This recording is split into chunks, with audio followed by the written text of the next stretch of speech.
You found the WMIX Saturday Sports Show on AM 940 and WMIXSports.com. Cared for by Crossroads Community Hospital. The Saturday Sports Show has been recognized by the Illinois Broadcasters Association as one of the top radio programs in the state. That means the very best mix of local sports content is right here. From the powerhouse on Broadway, the Saturday Sports Show starts now.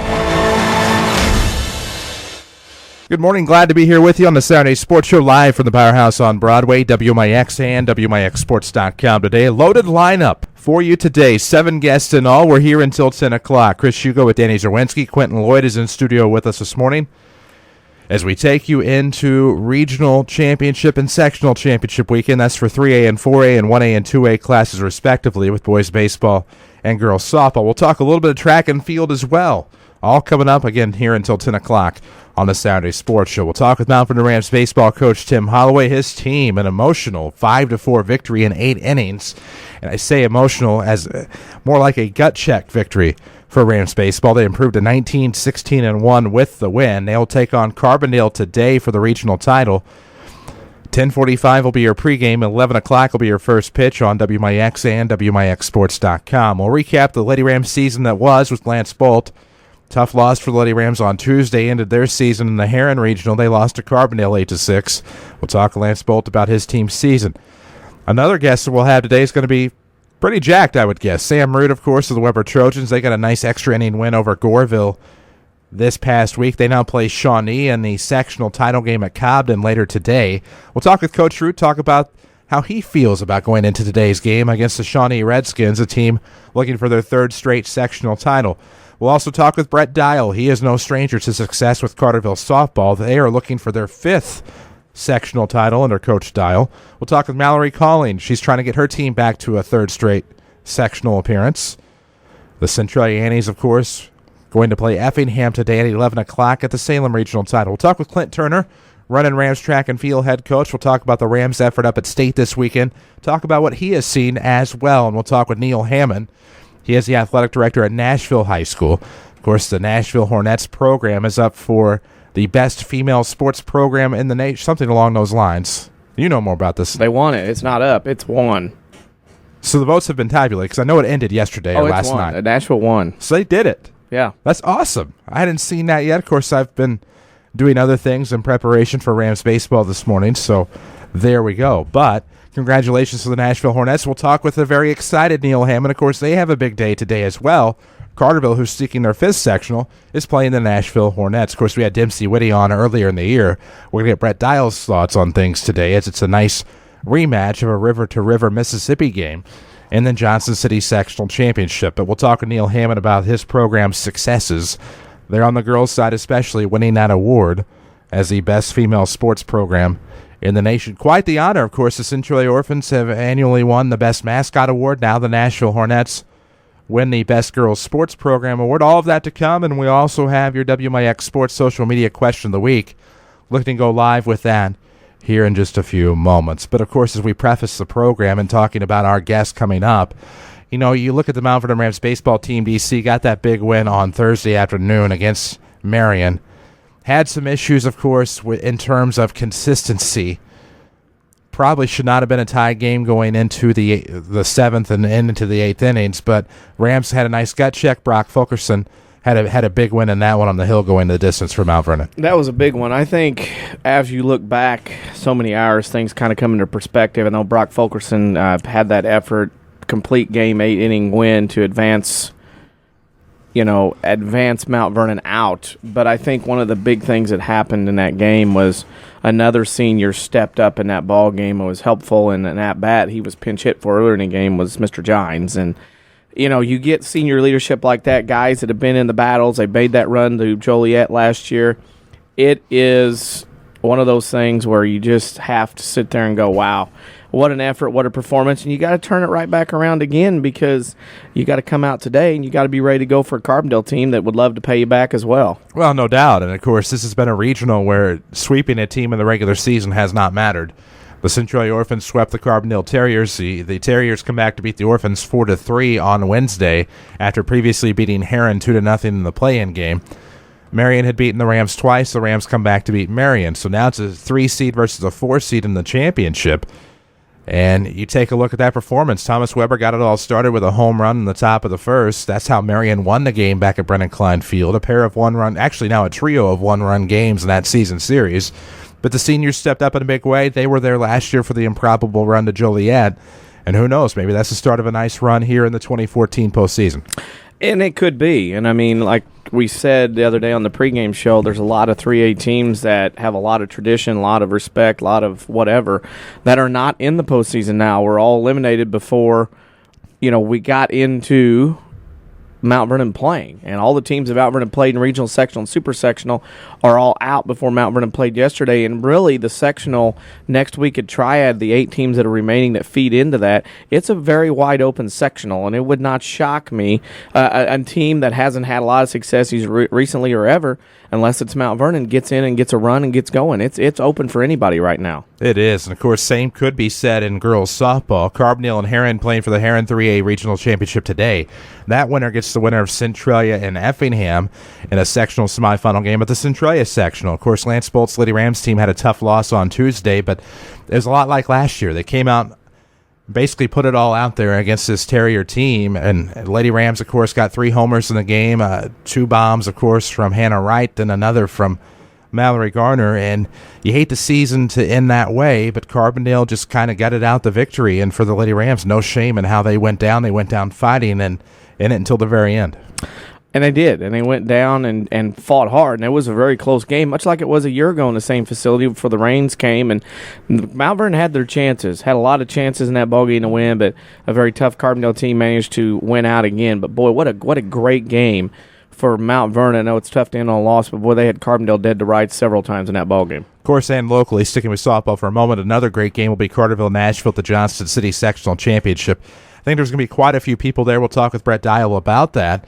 And, of course, again, we had Dempsey Whitty on earlier in the season. We're going to talk with Neil Hammond as well today about their USA Today honor for the Hornets. But back locally here to the Weber Trojans, a team looking for their school's second ever sectional title.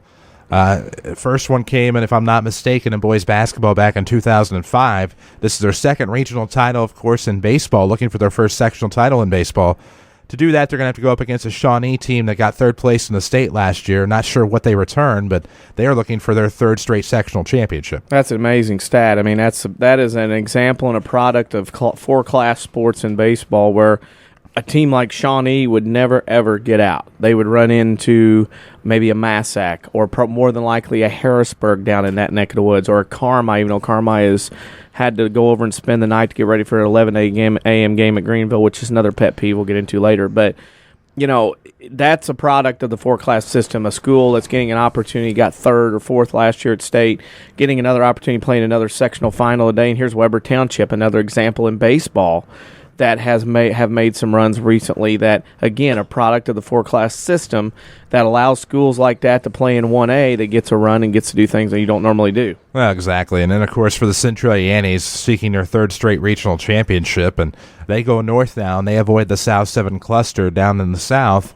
They're going to beat off the Effingham Lady Hearts today up there at Salem, an Effingham team that upset Mater Dei. And that game's been moved back to 11:30. From what I've been seeing on Twitter, according to the Centralia softball site. Also, the 2A Litchfield sectional between Dupo and Williamsville has been pushed back to 1 o'clock. So there's a lot of games going on right now. Maybe they get out to the fields in the morning, they see some stuff back if you don't have a tarp or a field that drains extremely well. But there's Centralia, big gaudy record, regional final. If you win, you get move forward and get closer to where you can play on your home field. That's a team that really needs to win that today with their record and wins that they have. No doubt about that. All of that coming up and more, and also we'll talk some track and field as well. Clinton Turner, the Runner Rams track and field coach, will join us to talk about the team's effort up at Charleston and to talk about some other boys' track as well up there in Coles County. Boy, it was tough yesterday. Yeah. Southern Illinois got up to Charleston, and I'm not saying anything about the Rams. I'm saying Southern Illinois guys in general and teams. Very few people got out from yesterday to today in the finals in 2A and 3A. Very, very different level of track that enters from the middle and top part of the state that comes down to Charleston. And even competes from the Metro East. Oh, well, yeah. I mean, that's a different ball wax. Oh, yeah. And you know who we're talking about, Koke and East St. Louis, but it's a different ball wax. And Southern Illinois had a lot of expectations going into yesterday, and they didn't get to where everybody thought they would be. I had to double check. I believe there's Centralian, I think, in the 200 maybe. Yeah, that did well. Maybe had one of the top Anna times has a shot state. putter. Carmi's got a kid in the 800 trying to win it again. He blew everybody out yesterday in his heat. He wanted to prove it. So there are some bright spots, but not the amount of bright spots that many of us thought would be at Charleston today on this sunny day. No doubt. Of course, Tim Holloway's Mount Vernon Rams in the midst of a bright spot, looking for another regional title today. If they win, it'll be their fourth in the last 5 years. We'll talk with Coach Holloway after a quick break here on the Saturday Sports Show. It's presented by Crossroads Community Hospital.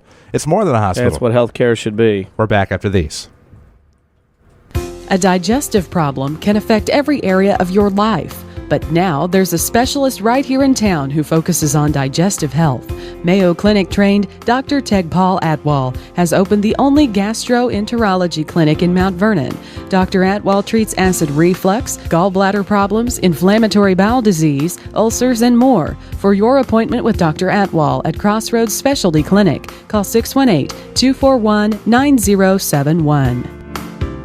Learn to live healthy, learn to live well, and learn how you can live free from unexpected medical expense with a major medical expense policy from Pekin Insurance and the Page Agency. Health insurance that covers hospital, medical, and surgical expenses offers a wide choice of deductibles and a non-tobacco user discount too. Rising medical costs don't have to be a problem with a major medical expense policy from Pekin Insurance. This is coverage we hope you'll never need, but you just can't be without. Call the Page Agency at 242-7000 about a major medical health insurance plan today. Qualifications and rules apply. See institution for details. Bill, where are we going? We're trying to find my ATM. We just passed an ATM. But that's not my ATM. I lose $4 if it's not my ATM. Make any ATM your ATM. Introducing free Kasasa Checking with monthly rewards like cash and ATM fees back in your pocket. Visit trykasasa.com. KASASA. Visit People's National Bank or peoplesnationalbank.com for your Kasasa checking. Member FDIC. Here's Jeff Schmidt for Schmidt Chevrolet Cadillac of Mount Vernon. We are the Cadillac dealer here in Mount Vernon, and we're very excited about that. The Cadillac lineup is just fantastic. I can't say enough about it. I'm so excited to be able to sell them here in Mount Vernon. We have the location, we have the facility to really take it to the next level. And, Cadillac customers expect more and they deserve more, and we're going to deliver on that. Schmidt Chevrolet Cadillac of Mount Vernon, 3423 Broadway in Mount Vernon.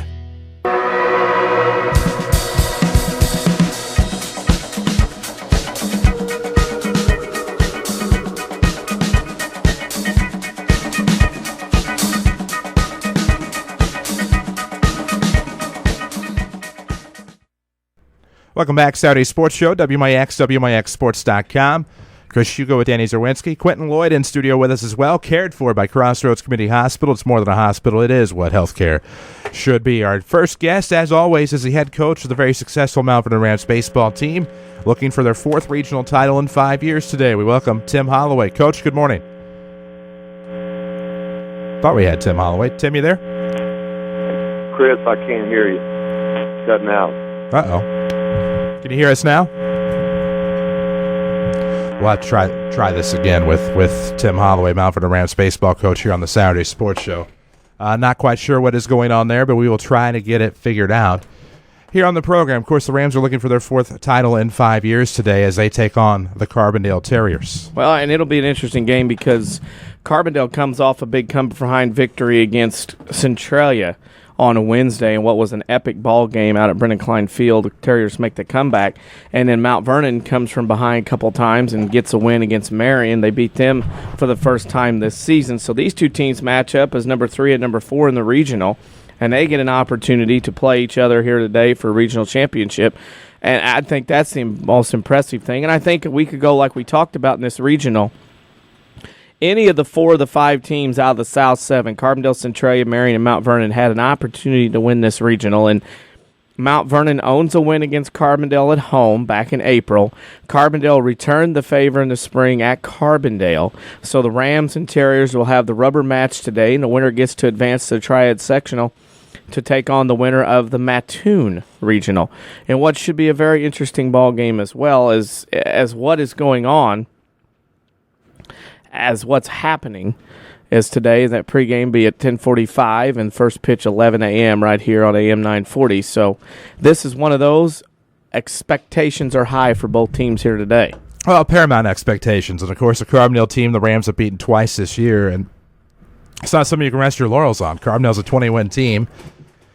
They finished a game back of the Rams in the South 7 Conference standings. Carbondale was the fifth-place team, but when you take a look at everything with Rams baseball against Carbondale in the past, it's been a team and a program they've had a lot of success with recently. And so while you can't rest on that, I mean, you do have to have a little bit of confidence and a little bit of swagger, but you can't be too overconfident, if that makes sense. No, and the thing is, you are playing at home.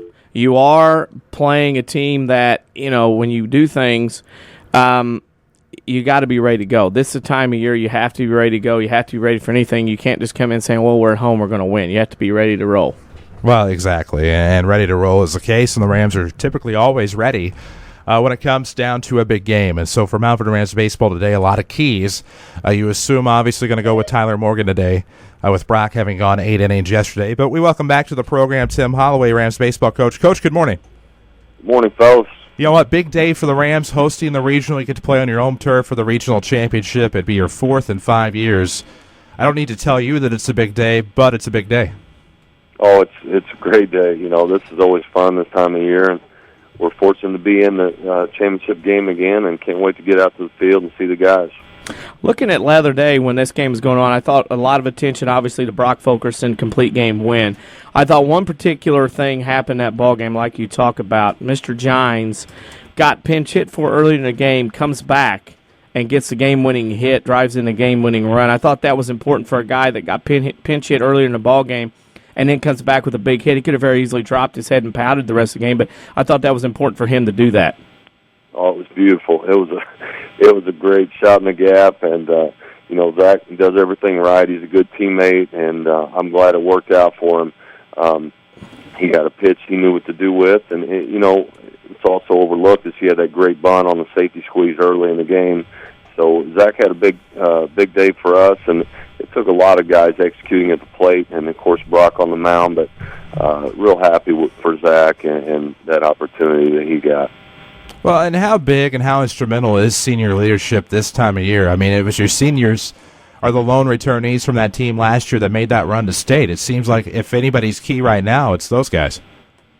Sure, and you look at the game, Jake Pike just missed on some balls, hit some balls hard. So he's been there for us all year, been clutch. Last year on during our run and during the whole season, we talked about our senior leadership, and that was a big part of our run last year and our season. Of course, we had 10 seniors last year. This year's a whole different situation with only 5 seniors.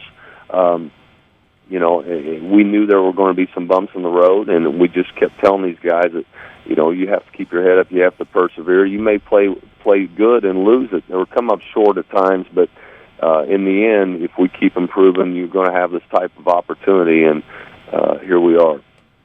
And today against the Carbondale team, obviously conference very familiar with, understand the game a little bit. And this a team I think you have to be very careful with, obviously, this time of year like every other team. But this a team may be brimming with confidence a little bit the way they're playing, one of the hotter teams in Southern Illinois down the stretch.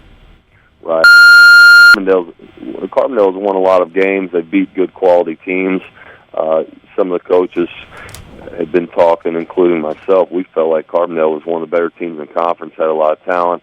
I think that you have to stay away from their strengths. That they've got some guys that can hit the ball a long way, and you have to be careful with that.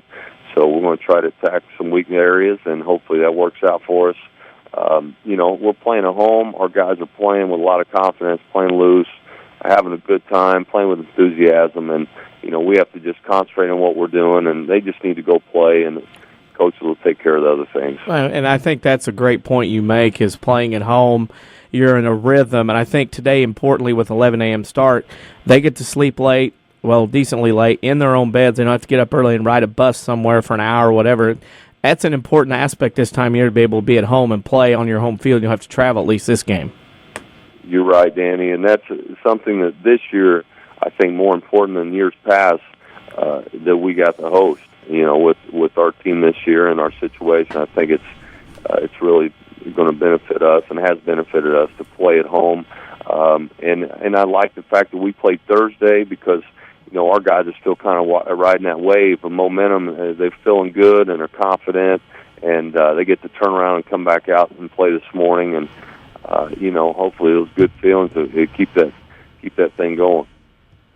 Final question for you, and it's our social media question of the week, and we think you can answer this. This is a pretty easy one, too. If you own or would happen to own a boat in the future, what name would you give your boat? Nice. We've always had a boat. When I was growing up, I actually have a little John boat and then also a two-man boat, which doesn't get used enough. But boy, I don't have a name for the old John boat, Danny. I think I would.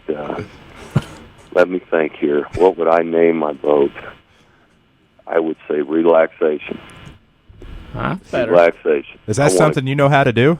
I'm going to get out there with Blondie on the Obdike Swamp here in the strip pits one day this summer, and we're going to relax. And Coach McClure and Coach Fulkerson, I'm sure he'll be out there. We may have a little fishing derby. There you go. Now that would be interesting to broadcast. There you go. I don't know that we could. We'll have a good time. Coach, we wish you the best of luck today. Looking for 4 regional titles in 5 years. We'll see you soon. All right, guys. Thank you. That's Tim Holloway, head coach of Mount Vernon Rams baseball. Looking for 4 regional titles in 5 years. As I said, no pressure there, but it's a Rams team that may be finding out how to win, and they did that. I mean, they've had success in extra innings this year outside of, I think, 1 game. And so you look at a team that's going to be poised and looking to win a regional title game on their home field. Of course, don't forget our WMIX Sports social media question of the week. We'll take a quick break. We'll come back. We'll recap the season with Lance Bolt. He is the head coach of Lady Rams softball here on the Saturday Sports Show, presented by Crossroads Community Hospital. It's more than a hospital. It's what healthcare should be. Back after these. Whether it's Mother Nature's inability to decide on a season, a weekend that got a little out of hand, or just life, there's always something looking to damage your vehicle. This is Chase Landers from Landers Collision Centers. Maybe winter weather turned your full-size sedan into a compact, or a little hail has your truck looking like Swiss cheese. Perhaps a deer decided to go for a ride on your hood, or maybe your truck is missing its hitch and bumper after pulling your little brother out of the ditch last weekend. Did a bad breakup leave a little graffiti on your SUV? We hope not, but we've seen it all, and we certainly don't judge. Whatever mess life has created for your vehicle, we'll clean it up. As a direct repair facility for many insurance companies, we take care of just about everything, even getting you into a temporary vehicle while we restore yours. That's the Landers difference. Top to bottom, big or small, Landers fixes them all. Come see us in Mount Vernon and Salem and ask us about free detailing for the life of your vehicle. Or call 1-888-LANDERS. That's 1-888-LANDERS.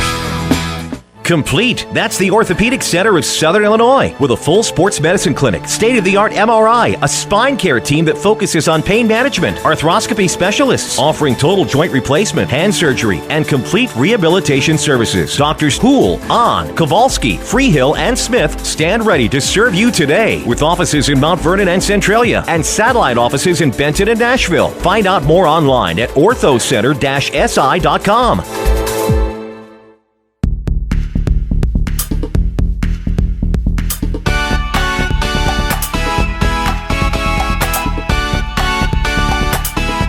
Welcome back, Saturday Sports Show, WMIX, WMIXSports.com, cared for by Crossroads Community Hospital. It's more than a hospital. It's what healthcare should be. A valiant effort. They went down fighting on Tuesday. The Mount Vernon Lady Rams did fall to Carbondale 8-6.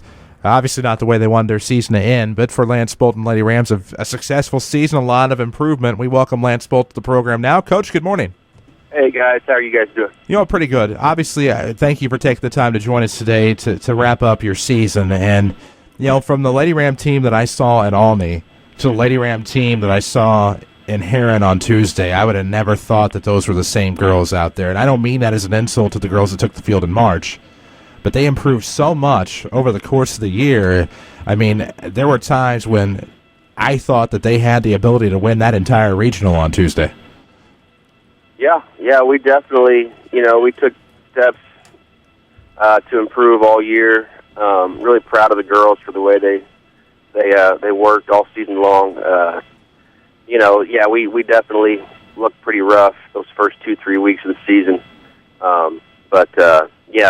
Obviously our goal is to try to get better each and every day, and I felt like, we did that. I know it stinks that we were one and done in the regional, but I'm proud of the girls for the way that they've worked all year.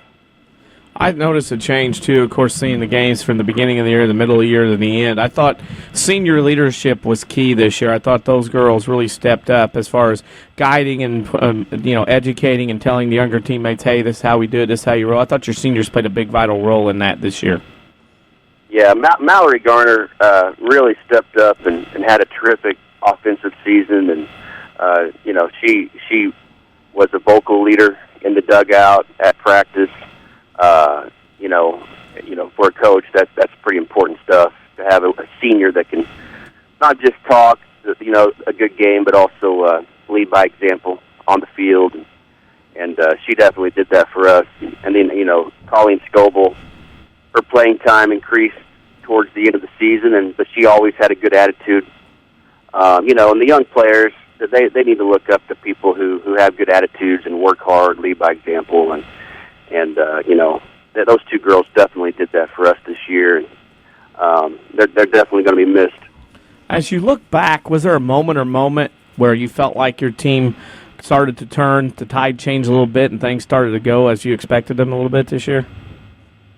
Yeah, I think the first time I really thought, we're starting to see some things change, in our favor was we went to Althoff.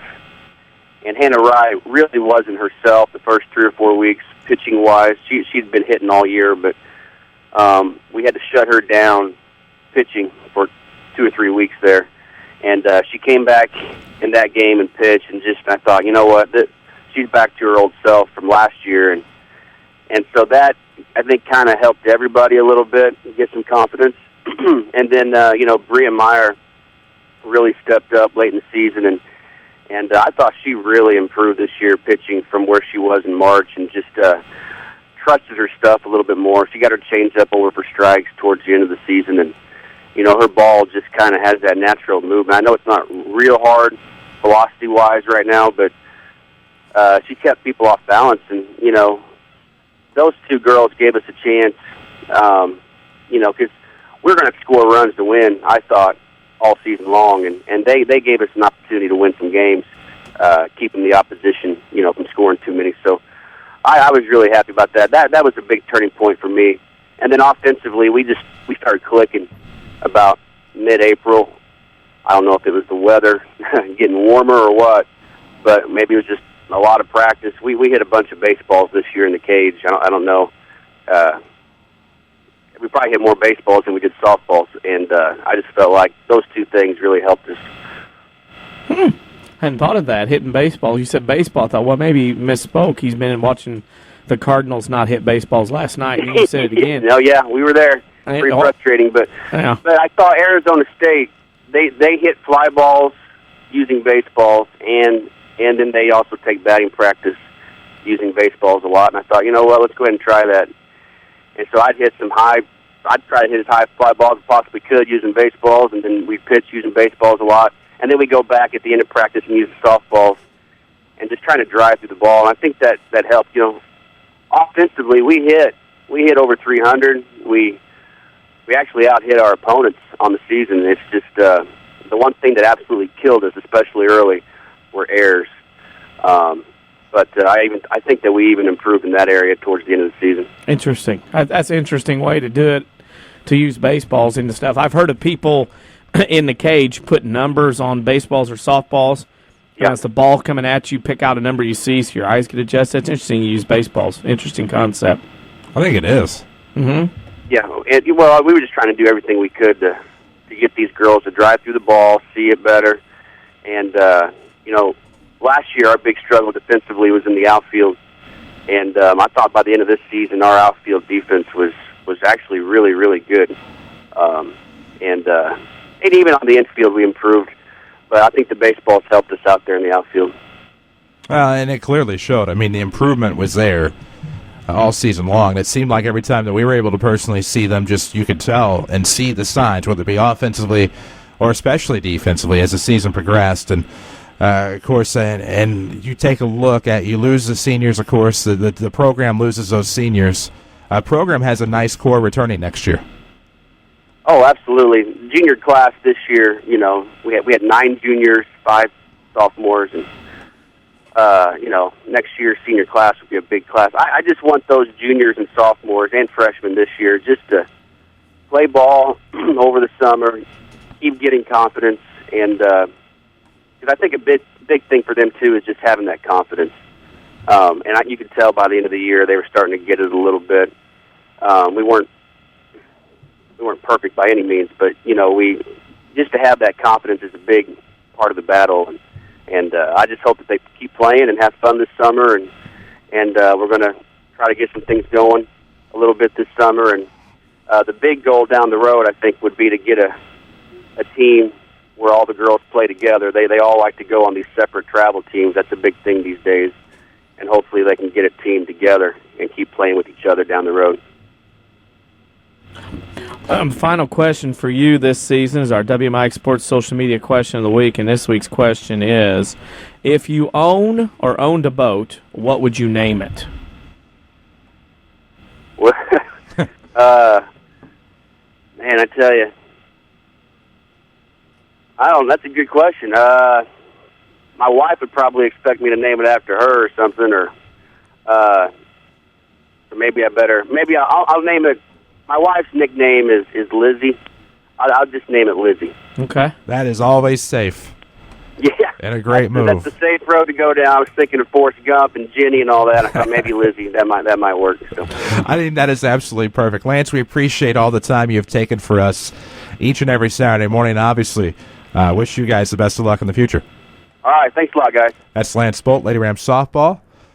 Sadly, talking to him for a final time this year, and a great season, I thought, in terms of turning around. You take away those first 4 games, and it's a different look to Lady Rams season. Played in some tough tournaments, some tough competition in those tournaments, and end up 13-21, but a record not indicative of the improvement that they made. We need to talk to a sectional finalist. That is Sam Root and the Weber Trojans.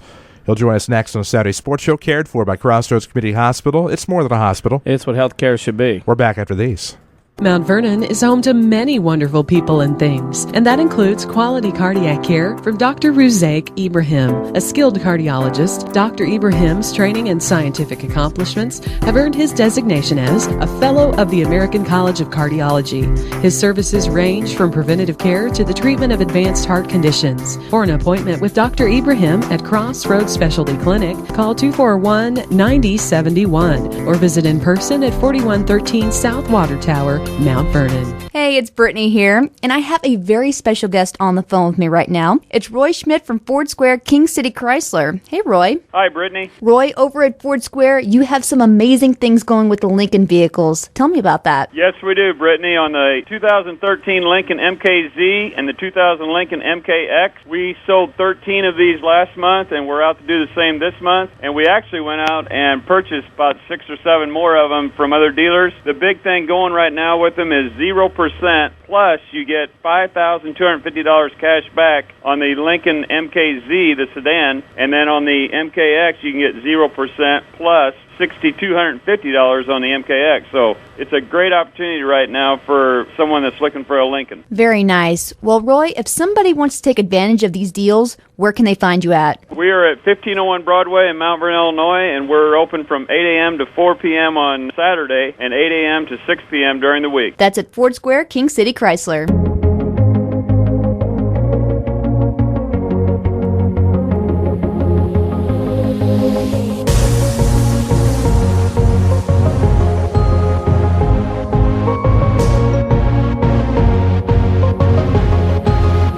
Welcome back, Saturday Sports Show, WMIX, WMIXSports.com. Busy day, of course, for local sports. Of course, we are cared for by Crossroads Community Hospital. It's more than a hospital. It's what healthcare should be. Always something fun going on in the Twitterverse. Check us out and give us a follow at WMIX Sports as we prepare to talk sectional championship baseball with Weber Trojans baseball coach Sam Root. We welcome, of course, Sam Root to the program. Coach, good morning. Good morning, guys. How you doing? You know what? Pretty good. I imagine you're pretty jacked right now, though, playing for the first sectional title in the program's history. If I'm not mistaken, only the second sectional title in school history after the 05 basketball team. Big day for Weber baseball. Yeah, we're excited. I told them yesterday at practice, we would just rather have it yesterday. We're ready to get going. Long trip to Cobden, but, that's fine. Saturday, middle of the day, and, they got a good atmosphere, and we expect a lot of people down there. There was a good atmosphere for the semifinal game, so it should be exciting. The semifinal game the other night got done, at midnight, 1 o'clock, late start? I mean, that's got to, I don't care how high school kids are, that's got to mess with them a little bit for a day or so, having us play so late, win a big game, then be ready to go the next day for practice. I think some of our guys probably sleep to noon anyway. I don't know. I asked one of the parents what time it was. I was expecting them to say about 9 o'clock, and they said 10:15. So we actually did get started at 6:58, 2 minutes early. But, long game.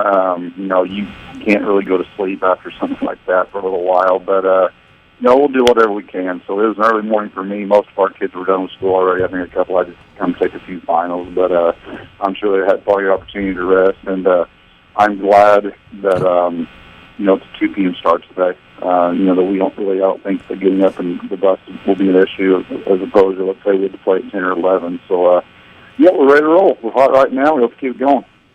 You keep going against Shawnee. Before we get to Shawnee today, you've had a group of kids and a lot of talent across the stage, graduation-wise, last couple of years. It's been building on this, but seems to me this year's group of seniors you have and juniors kind of making their own nick and name for themselves this year in their run here in the sectional final. That's exactly what we talked about at the beginning of the year. We had a successful fall, and we talked about that we had people leave and. They had to make their own name, make their own way. And, you always talked about just go through a regional. You won't win a regional, and then anything after that, is just gravy or whatever. You keep going as long as you can after that. But so I think, definitely that, this one's theirs in the junior classes. And then it's just all about matchups. And we matched up, pretty well with Dorville, and I think we matched up pretty well with Shawnee. We had a spectacular game with them last year. Looking at today's game, you get on the bus and you head to Cobden again. And you go play Shawnee, a team that's looking to win another section. A lot of experience between these two teams. One of the things I mentioned earlier in the show, this is an example of 4-class sports in baseball. 2 teams that normally probably wouldn't get this far get an opportunity to play for something like this because of the 4-class system. Yeah, obviously being a 1A coach, I love it. So 1A gets a little bit more opportunity, and then you have the 3 and 4A broken down as well. And not saying, Shawnee's a load last year. They got us 3-1 in the 7th. With that lefty on the mound, I think the only game they lost was in the semifinal against Dubois when he couldn't pitch. And, they could have, make a run, every once in a while probably out of there as a 1A, but, to do it consistently, yes, definitely the 4-class helps. Looking at today's game, keys to the game, things you're looking for that will tell you that you're going to have a chance to win the game today against Shawnee? I think it's the same thing every time, guys. You have to locate pitches and pound the strike zone. We have to make the routine play defensively, and we have to make solid contact. It doesn't really, there's other little things, that are involved in there. But if you do those 3 things, you're going to consistently give yourself a chance to win a ball game. What do you do today? I know your game's coming up. What do you do at 2 o'clock? How do you get high school kids, how do you get your team to kind of stay settled down, not get up too early, and then considering the game's caught one of the later starts around? We started that right after the game on Wednesday, talking about preparation for Saturday and how many fans Shawnee will bring. I think we'll bring a lot of people. But, with them being so close, I expect, them to have the whole town there, basically. And, we started out after the game on Wednesday, putting little things in their head. We continue to practice Thursday and Friday. So you don't have to really give a big speech. If you have to give a huge speech and tell them a lot of stuff they don't know right before the game, then, I don't think you prepared very well the couple days, 2 or 3 days before that. Our final question for you, and it's our WMIX Sports Social Media Question Week, and I bet you got an answer to this one. It is, if you own or owned a boat, what name would you give it? Well, I don't own a boat. I'd take one. Let's see. We're in baseball mode right now, so baseball season. How about something like Frozen Rope? Frozen Rope, I like that. Fancy baseball name I've had before. A little Frozen Rope out there. I'm sure it's not as good as you throw bags around the old backyard, but that's a pretty good name as well. That'd just be hit the hole, I guess, that or washers. But, yeah, we'll take it. If you guys are giving out free boats, so let me know or something, if that's the best answer, if that's how that works. Or Yeah, that's how that works. It's a pretty good answer. I mean, we've had a couple of nicknames or whatever, but throwing out boat names, that's pretty good to start with the SS Frozen Rope. That's pretty good. You got the SS. You guys will have to you'll have to start doing that next year. A little vote, or the best answer gets a little prize or something. I'll give us some incentive. Yeah, we can do that. We can take care There of you that. go. Sam, we wish you the best of luck today. That game starts at 2 o'clock. Good luck, and we hope to see you playing on Monday evening at Marion at 4:30. Hey, thanks a lot, guys. Have a good day. Thank you. That's Sam Root, the head baseball coach at Weber Township High School. The Trojans looking for the second ever sectional championship in school history today at 2 o'clock at Cobden. The winner of that game gets the winner of the South Central Windsor Stu Strauss Co-op. That game's at 1 o'clock at North Clay today in Louisville. Those two teams will play 4:30 Monday afternoon at Rentwan Park in Marion. What a day. It is. Yeah, it is. Of course, the Salem Softball Regional, originally scheduled for 11 o'clock today. You can erase both of that. It's the Effingham Regional Championship game now, and it's at 11:30. We knew it was at 11:30. I wasn't aware that it was moved to Effingham, but have been asked to help get that word out. So helping get the word out right now that the regional championship game scheduled at Salem is now at 11:30 at Effingham, between Effingham and Centralia.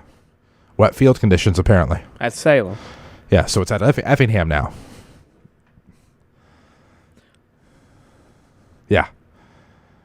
I was confused at first, too. In fact, let me throw this out. Okay.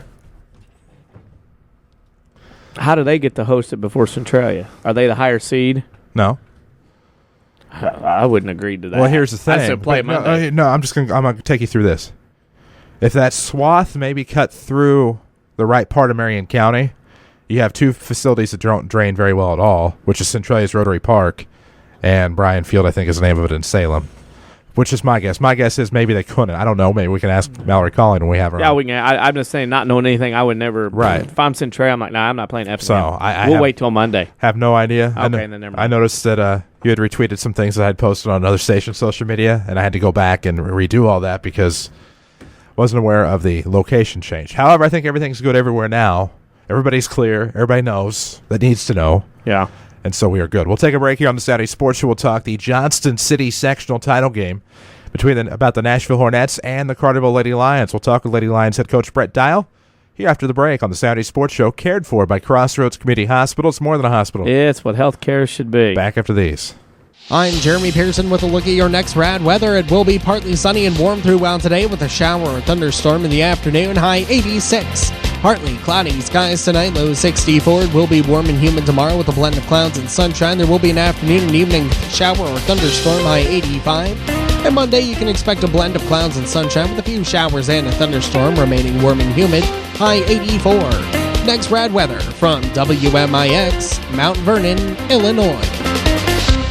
Registration for fall classes at Rend Lake College is going on now. With more than 100 degree and certificate programs, RLC can put you on the fast track to a new career or to continue your education. More affordable than four-year universities and private schools, you can save thousands of dollars at RLC. Our trained academic counselors will make sure you're on the right path, whether you plan to transfer to a four-year university or head straight into the workforce. Walk-in registration continues through August 15th. Call us at 437-5321 or find us online at rlc.edu. Rend Lake College, your journey starts here. The health of your kidneys has a big impact on your overall health, affecting everything from your blood pressure to your bones. And if you ever have a kidney problem, Dr. Kangura is here to help. Dr. Kangura trained at the Mayo Clinic and specializes in conditions ranging from kidney stones and uncontrolled high blood pressure to chronic kidney disease. Dr. Kangura sees patients at Crossroads Specialty Clinic. For an appointment, call 618-241-9071.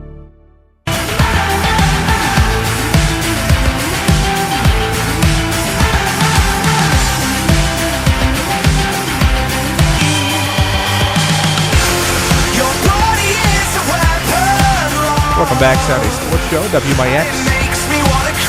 WMIXSports.com. Chris Hugo with Danny Zerwinski alongside as we're prepared to talk the Johnson City 2A softball sectional title game between the Carterville Lady Lions and the Nashville Hornets. And I think if you look at a map and look at the sectional title games today, that's quite the game featured in the IHSA pairings today. I think this is one everybody's kind of been looking forward to having today, that's for sure. Well, I'm going to tell you right now, if it ever broke into two states, this is your Southern state title game without a doubt. The interesting part about this is the winner today will get to play 3 straight games at Johnson City.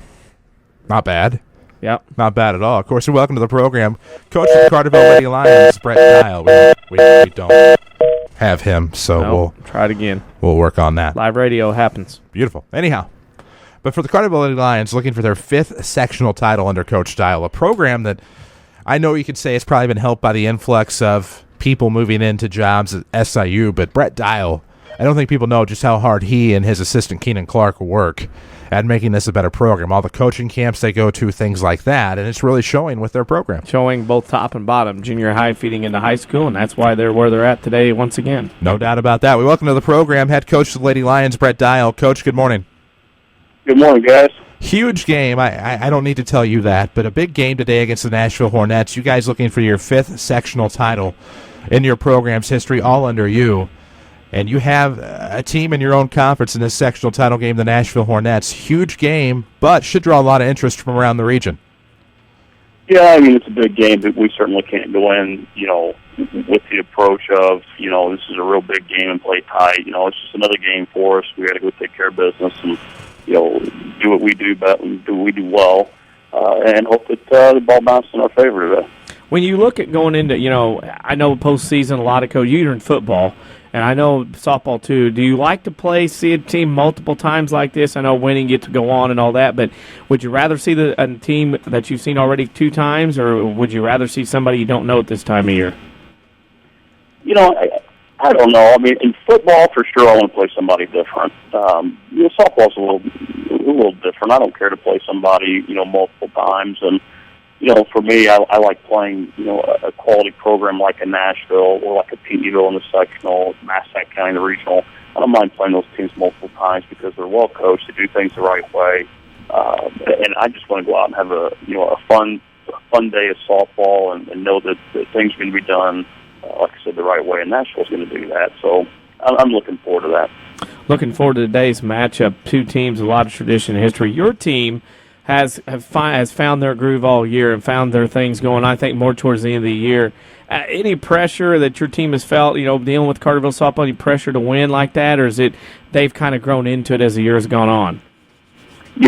I think that 8 years ago, I felt sorry for the kids. That there's a lot of pressure, and now it's just what it's expected. I really don't think our kids have pressure, right now. They were very loose all week in practice, and they're down eating breakfast right now together, and it's a laid back group that knows that just stay within the moment here, and it's just another game, and have each other's back, and we expect that we can play against anybody in the state, and sometimes you're going to win those, and sometimes you're going to lose, and you just want to make sure that you give your best effort, every day out, and usually it falls in our favor. One of the things, too, is, the River to River has been known for sports power, dominance in many other sports. But when you look at this, Pinckneyville, Carterville, Nashville, all in a sectional final, or a sectional, that speaks a lot, because DuQuoin was pretty good this year, and AJ and Sparta are always usually competitive. I mean, that is a very difficult schedule to have to play to go through. And it seems like the team that does well regular season may or may not get that far in postseason. It's just the way the softball bounces in that division of the River to River. Yeah, one thing that's tough, when you're talking about postseason in Illinois, as opposed to some of the other states, is that it's a single elimination tournament. In a lot of other states, it's a double elimination postseason in baseball and softball, and this is a sport where single elimination it's tough just because so many little things can happen. But that's part of the thrill of it, I suppose, and. I feel like we're very well prepared, having said, like you said, go through that conference, and and then also our non-conference schedule is always very tough. And Southern Illinois has a lot of very good softball teams, not just in the River, but the Black Diamond has a lot of very good teams. The Ohio Division, and then there's some 1A programs, that traditionally can challenge us. So, I definitely feel battle tested, and like I said, that helps when you're going and playing a sectional championship. Sectional title day at Johnson City. I'm saying there's going to be a ton of people there. What do you see as a key or keys to the game for your team to come out on top this morning? I think when people are playing Nashville, they get so caught up in, how do we hit Ingram? How do we hit Ingram? And that's a challenge in and of itself. But, I think the key is that you've got to stop their offense.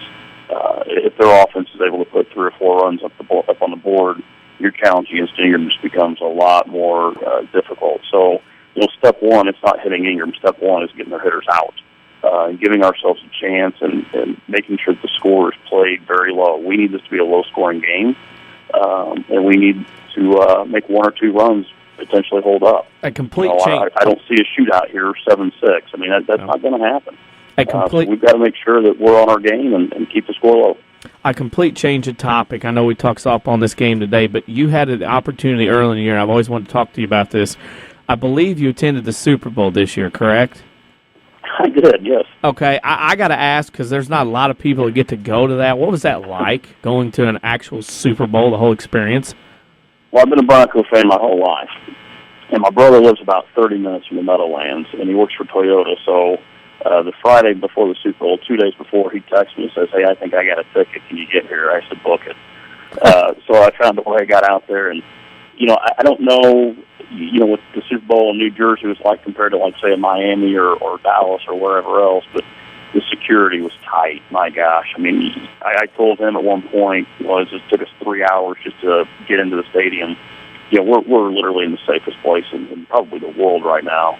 What you didn't see on TV was the heavy military presence and Humvees and, the choppers overhead. I mean, it was like a war zone when you get in. It was just a football game, and everybody's focused on it. At no point did I not feel safe.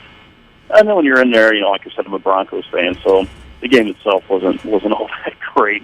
When that first snap goes over Peyton's head, I knew we were in trouble. And I wonder, because of all that security, if they knew who your assistant softball coach was, if that's why you got checked. Yeah, exactly, right. I had to get some clearance for that. So I've got, Keane Clark and Will Cappy have been with me now. Keane's been with me for 10 years, and Will's been with me for 7. And we have a lot of fun together, and definitely I feel that our coaching staff is probably as tight as any coaching staff you're going to find, and I definitely think that that's part of our success is that we have 3 people who like to be around each other and work hard and challenge one another on a daily basis to get better, and they make our program a lot better. Well, I can tell it's quiet in the background. You either got him muzzled or he's off eating, one of the two, because he wouldn't be that quiet that long if I don't hear him behind you in the background. He's eating. I mean, I bring in some breakfast, and they're all down there eating, and I came up for a little quiet in the classroom and put some final notes together, and about ready to go. Final question for you before we let you go and eat breakfast, because your assistants will probably eat all before you get down there. But anyway, our final question is this. If you own or owned a boat, what would you name it? Oh, jeez. I don't. Oh, man. I wish I could come up with something really clever that's a play on words, with water. I don't know. I'd probably name it after my wife, since she owns everything anyway. So we're just going to go ahead and call that the USS Katy. Okay, that's all right. You're not the first coach that did that, because Lance Both, the softball coach in Mount Vernon, also named it after his wife. So it's okay. Oh, jeez. Well, there you go. There you go. Works out well, right. Coach. We appreciate you for taking the time for us this morning here on WMIX, and we wish you the best of luck today in the sectional title game. Thanks, sir. Thanks for having me. That's always a pleasure. That's Brett Dial, head coach of the Carterville Lady Lions, and, of course, taking on Dempsey Whitty's Nashville Hornets today. We wish both teams, both coaches, friends of the Saturday Sports Show, the best of luck today in the Johnston City sectional title game. We're going to take a break on the Saturday Sports Show. When we come back, we're going to give you our answers to the WMIX Sports social media question of the week. Stay tuned. Saturday Sports Show is cared for by Crossroads Community Hospital. It's more than a hospital. It's what healthcare should be. Back after these. You need a great quality new-to-you vehicle. There's a reason why Second Chance Auto has been helping put families into affordable, dependable vehicles for over 34 years. Honest, fair deals. Ain't nothing fancy, just great vehicles with warranties and bank rate financing for all. That's the only way Second Chance Auto will do business. They're receiving new vehicles every day. So be sure to stop by and find out how you can save thousands on the total cost of your vehicle. Helping people get out a great, dependable vehicle for over 34 years. Second Chance Auto, Route 142 East in Mount Vernon. Call 244-4518. If you can't pick us up where you live, move. This is WMIX, Mount Vernon, Marion, another Withers Broadcasting Station. Women's health care just got closer to home, right here in Salem. St. Mary's Good Samaritan Women's Healthcare and OBGYNs Dr. Deborah Carson, Dr. Doug Combs, Dr. Jamie Plett, Dr. Elizabeth Byron-Nolan, and Dr. Michael Schifano are seeing patients every Tuesday at the Salem Family Health Center. That means you'll have a full range of OBGYN services close to home, including prenatal and wellness checks, incontinence treatment, and family planning options for when your family's complete. Plus, access to state-of-the-art Da Vinci robotic surgery for quicker recovery and less pain after hysterectomy. Ladies, your health is important, so why not get OBGYN care right here close to home by St. Mary's Good Samaritan Women's Healthcare? Call 1-877-456-2496 to make your appointment. That's 1-877-456-2496.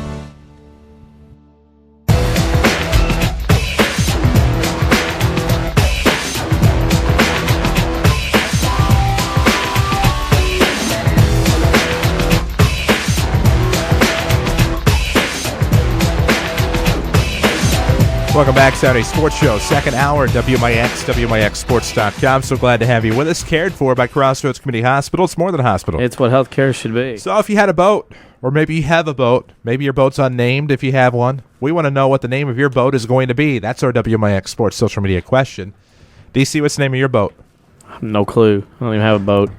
Sure. Yeah, I came up with a question. Yeah, but it is if you had a boat, too. What, are you kidding me? You came up with the question. You don't even have an answer for your own question. No, I don't. I never. You're worse than I am. I know. I gave up the. I'm asking the questions, not everybody else. No idea. I don't. I mean, if it's I not never the thought about SS Scheller, then that's no. disappointing. Gosh, no. The SS Hoop Center? No, I don't know what I'd name it. The SS Scheller Sandwich? No, Scheller Sandwich is. That's not a boat name. That might be served on the boat, but that's not a boat name. There's somewhere in this building is a drawing and a diagram. Scheller Sandwich. Yeah. I'm telling you. That I gave to Alicia Sheldon, who, believe it or Yeah. not, our WMIX Sports team member is tying the knot today. So congratulations to her. But mine, and people make fun of me for it, mine's going to be the SS Hugo at Hugo Nation, because that's my Twitter handle. And people think that's egotistical, but really it was a nickname given to me by a person that works here, our morning show host on the FM side. So if somebody like that gives you a nickname, you keep it. And so that's how it all works out. The other one was way too egotistical, so I'm not even going to go there. Well, being around that wasn't even close. No, wasn't even close. So, what do you want? Here comes another one. Get in here. We You are wanna loaded ask? with Let's go. team members today. Yeah, we're loaded. Avery, what do you have? Have one? You have a name for your boat? I'm the biggest narcissist in this joint. Of course I have a name for my boat. What is the name of your boat? It'd be called the Avery, like the Avery. Not hashtag Avery Swag. That's a good one. I might go with that one instead. Wow. Let's see what Quentin's boat name is going to be. Oh, this ought to be good. So DC has no answer. SS Hugo Nation, SS Avery Ego. The SS Why Am I Here? SS Why Am I Here? Because it's Saturday morning and we all have to be here. That's exactly right. But I understand the rhetoric and rhetorical nature of that. I don't know if I would... It's bad luck not to have a name. The SS... That's why the Jenny survived and all those boats didn't through Carmen. SS Sports, SS Links, I don't know, something. SS Sports. License plate? Sports, SS Hoop Sports 1, that's it. There you go. Hoop Sports 1. That is... SS SI Hoops 2? No, that was definitely first on that. There's oh, no man. doubt. Anyhow, there you go. A little lighthearted humor to at least us here from Saturday Sports Show. Yes, bored. We'll take a break. When we come back, we'll talk with Centralia softball coach Mallory Calling. Her team playing in the Effingham Regional Title game at 11:30 today against Effingham. That's been moved in case you didn't pick up the subtle promotion there. We'll take a break, come back after these on the Saturday Sports Show. Registration for fall classes at Renlake College is going on now. With more than 100 degree and certificate programs, RLC can put you on the fast track to a new career or to continue your education. More affordable than four-year universities and private schools, you can save thousands of dollars at RLC. Our trained academic counselors will make sure you're on the right path, whether you plan to transfer to a four-year university or head straight into the workforce. Walk-in registration continues through August 15th. Call us at 437-5321 or find us online at rlc.edu. Renlake College, your journey starts here. A digestive problem can affect every area of your life, but But now there's a specialist right here in town who focuses on digestive health. Mayo Clinic trained Dr. Tegpal Atwal has opened the only gastroenterology clinic in Mount Vernon. Dr. Atwal treats acid reflux, gallbladder problems, inflammatory bowel disease, ulcers, and more. For your appointment with Dr. Atwal at Crossroads Specialty Clinic, call 618-241-9071.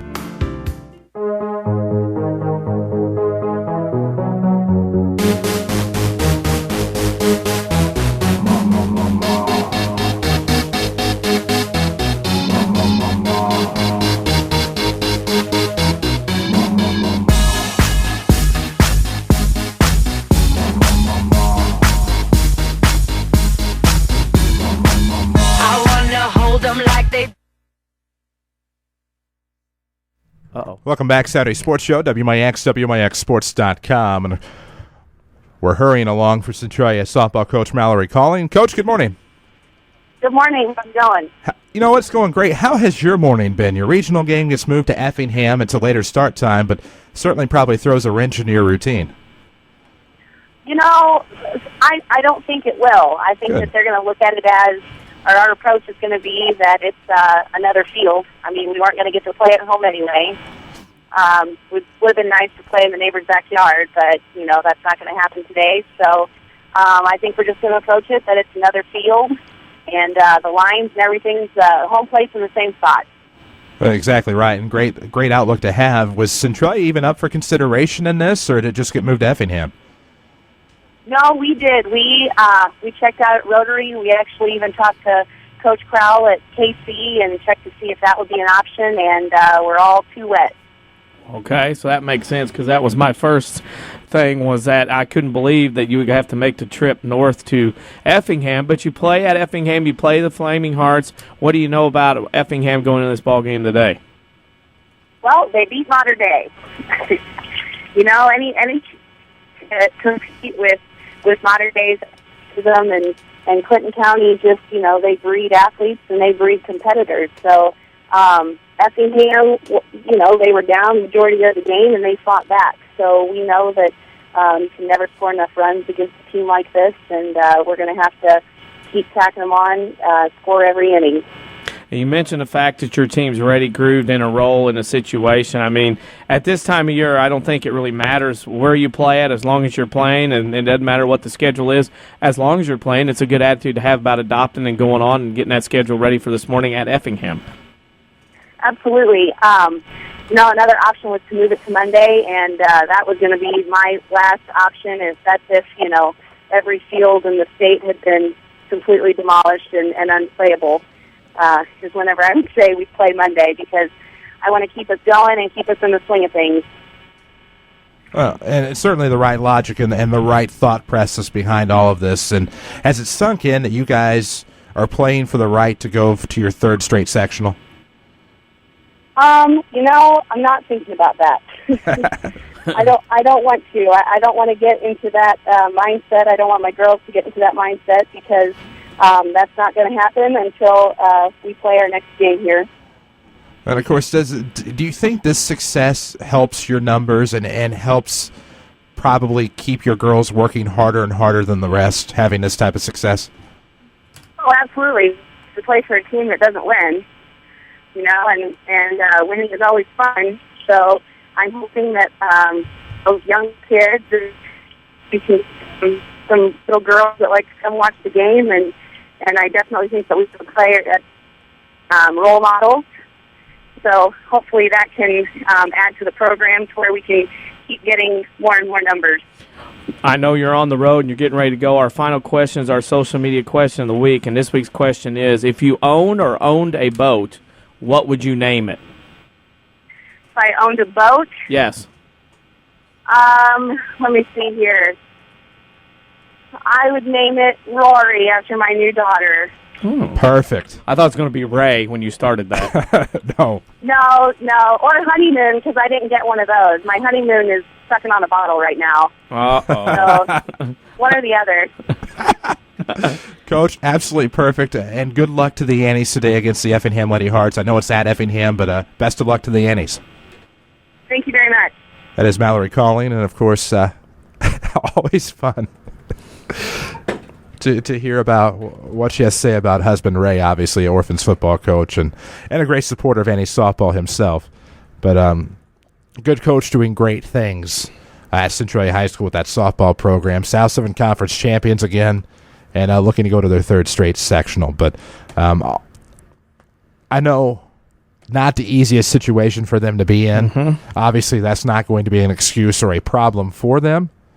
But approaching it, I think, the best way they possibly could, and that's just another game on another field. They weren't playing at home anyway. That's about all you can do. Yeah, it's not like you do. You want the game to get in. You want to be on a schedule if you win today to get in next week, obviously. But me, I'd be like, hey, wait a minute. I don't really want to drive to Effingham. But a winnable game. I mean, I know Effingham beat Mater Dei and whatnot, but, boy, a very winnable game here for Centralia, and love to see them get that win today, even though that Effingham's going to be a tough opponent, especially at home. No doubt about that. Of course, we need to take a break on the Saturday Sports Show. When we come back, we'll talk about how the South has fared and the Rams have fared at the IHSA Class 2A Track and Field State Finals meet up in Charleston. We'll talk about that with Clint Turner coming up here on the Saturday Sports Show, cared for by Crossroads Community Hospital. It's more than a hospital. It's what healthcare should be. Back after these. I'm Jeremy Pearson with a look at your next rad weather. It will be partly sunny and warm throughout today with a shower or thunderstorm in the afternoon, high 86. Partly cloudy skies tonight, low 64. It will be warm and humid tomorrow with a blend of clouds and sunshine. There will be an afternoon and evening shower or thunderstorm, high 85. And Monday you can expect a blend of clouds and sunshine with a few showers and a thunderstorm, remaining warm and humid, high 84. Next rad weather from WMIX, Mount Vernon, Illinois. How can we keep the people we love safe and secure in their own home? Let the Medicine Shop's home medical equipment team help you with all your mobility and specialty product needs. They provide mobility products like motorized scooters, wheelchairs, and home stair lifts. The Medicine Shop's expertly trained staff can also provide car and van lift installations, and they offer a full service repair facility for medical equipment, whether you purchased it from them or somewhere else. Here's pharmacist and pharmacy owner Eric Black. We service a 60-mile radius area, so a pretty wide area. We service orders from several area hospitals, and we have the staff in place that really sets us apart. We have 3 respiratory therapists and 2 seating specialists to help with seating on wheelchair and power chair needs. And we just feel that we have the staff and the warehousing and the facilities in place to really set us apart from any of our competitors in the area. The Medicine Shop Pharmacy, 2339 Broadway in Mount Vernon. More Americans are on a move today than ever before. One of the most popular modes of transportation is the motorcycle. Motorcycles take us to our jobs, school, to the beach, and all around the country. If you're a bike rider, your Pekin Insurance Agency, Page Insurance on Crownview in Mount Vernon, wants to make sure you have the best insurance protection while you're riding. Ask about the money-saving auto cycle discount and the experienced driver discount, too. Call Page Insurance at 242-7000 today about motorcycle insurance from Pekin Insurance.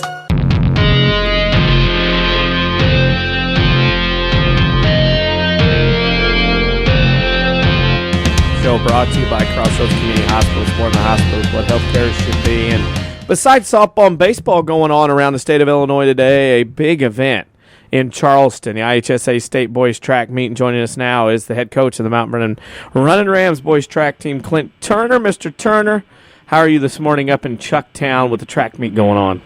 Chucktown, that's what it is, huh? Yeah, we're doing good. Good day. It's a really good day. It's not real hot, a little humid, but it's good day to run, that's for sure. Yesterday, of course, 2A and 3A get their events in, their prelims and whatnot. And I don't know about you, maybe I'm wrong, but maybe a lot of people thought Southern Illinois will have a few more people running up there or throwing up there. Did it seem like to you that the numbers are kind of low for Southern Illinois as a whole today, running for medals and trophies, or do you think it was a good day at all? Well, looking at results from yesterday, I wouldn't say it's low. It's just tough, guys. It's just tough, and to make a final in the sprint events, hurdle events, things like that, you got to be 9.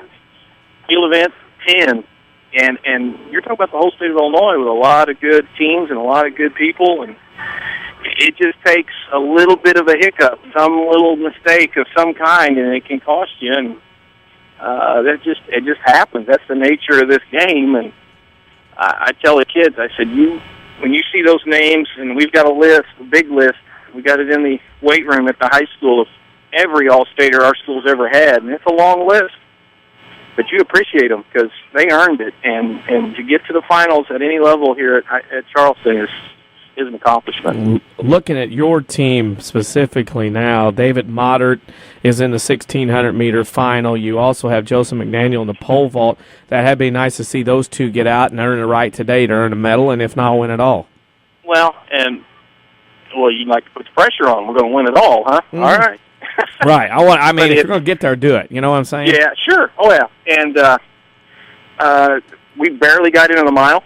And a lot of times in typical case, like in David's race, it was a slow 3 laps, and it just came down to a sprint, and your heat winner automatically qualifies, but then everybody else out of the other 4 heats, it's based on time.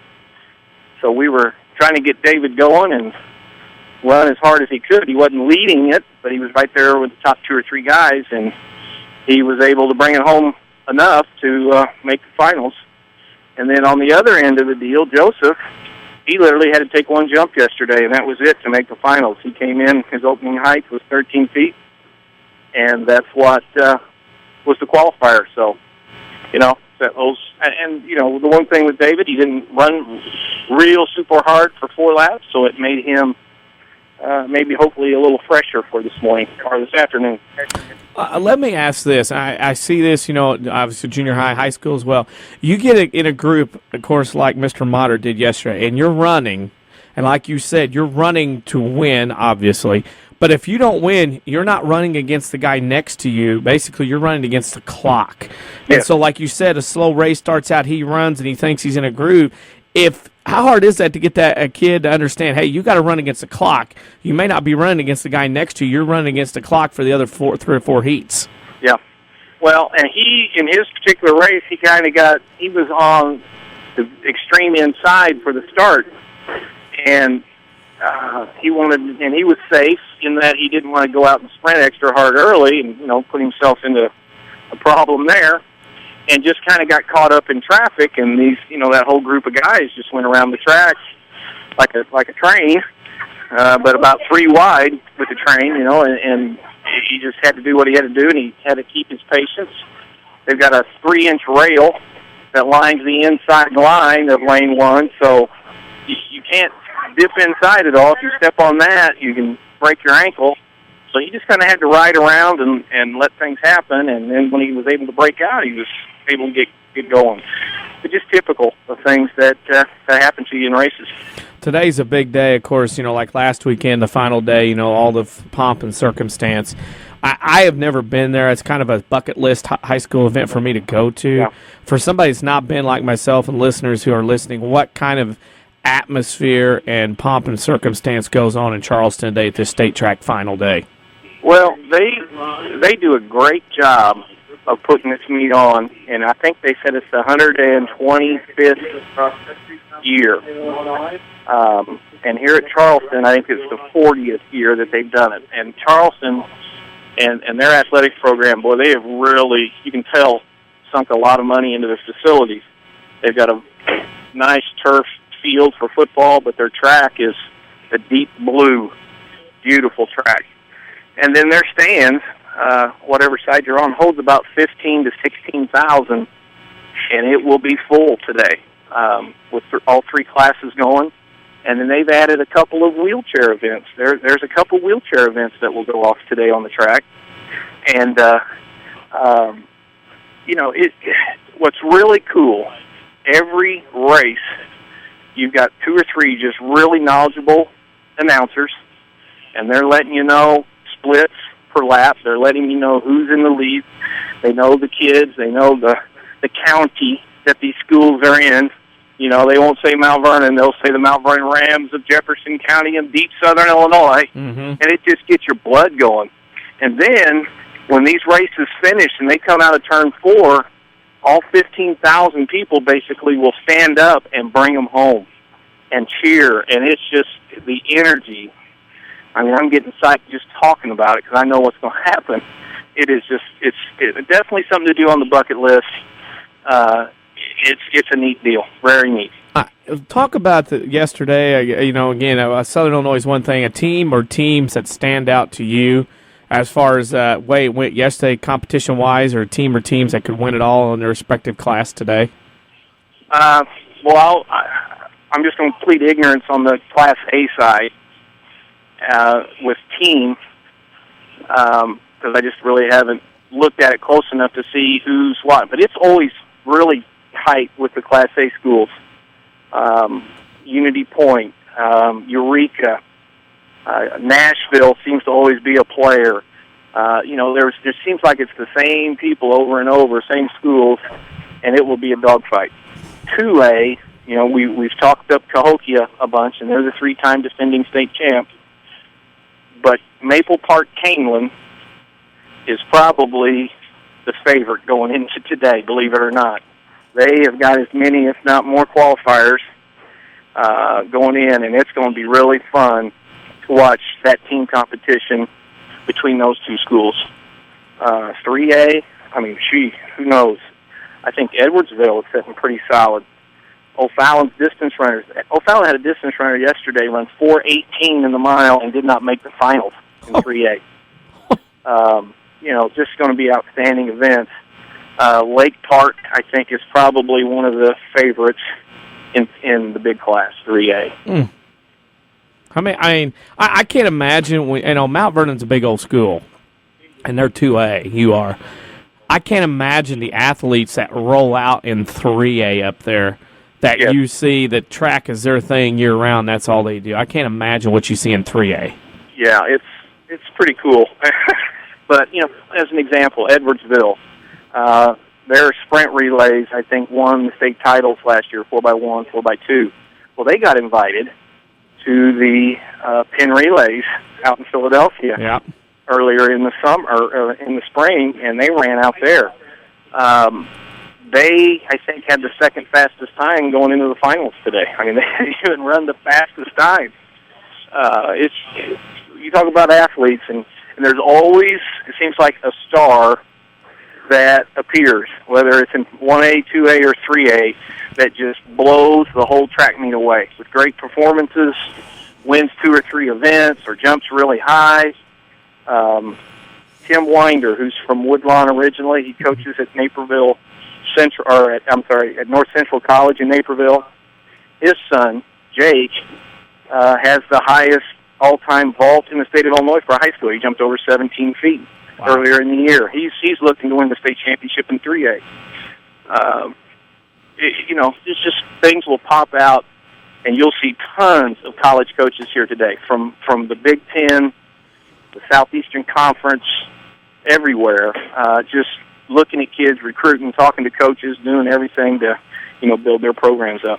And we know it's a busy day for you, so we'll leave you with our final question, our social media question of the week. And this week's question is, if you own or owned a boat, what would you name it?